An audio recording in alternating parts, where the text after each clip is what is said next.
Good day mga ka-Ate G! At heto na nga ang bagong balita mula kay Justin Brownlee. Nagkita na nga itong si Justin Brownlee at CeCe Rondina matapos talunin ng Choco Mucho Flying Titans ang Signal HD Spikers sa score na 3-0. At si CeCe Rondina na nga ang tinanghal na best player of the game with 23 points, 22 attacks, and 1 block. Si Justin Brownlee pala isang malaking fan ng PBL or Premier Volleyball League. At isa rin siyang fan ni CeCe Rondina ng Choco Mucho Flying Titans.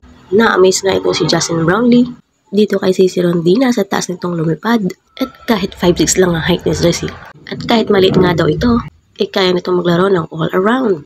Sabi nga ni Justin Brownlee sa isang interview, nagsimula ang kanyang paghihilig sa volleyball noong 2018 bago pa ang pandemic. Dagdag pa ni Justin Brownlee na ang kanyang paboritong player ay si CeCe Rondina. Na-amaze nga itong si Justin Brownlee dahil sa liksi at gilas nitong si CeCe Rondina at sa power outside hitter nito. Kaya nga tinagura ang cherry bomb itong si CeCe Rondina. Dagdag ulit ni Justin Brownlee ay hindi niya pa nakikita maglaro in person itong si CeCe Rondina. Kaya naman sa pagkakataong ito nanood siya dito laban sa Signal HD Spikers upang makita ang galawan nitong si CeCe Rondina. At ngayon ngay hiniling ng pagkakataon na nagkita na itong si CeCe Rondina at si Justin Brownlee at nagpa-picture sa isa't isa. And this is Ile Castro reporting.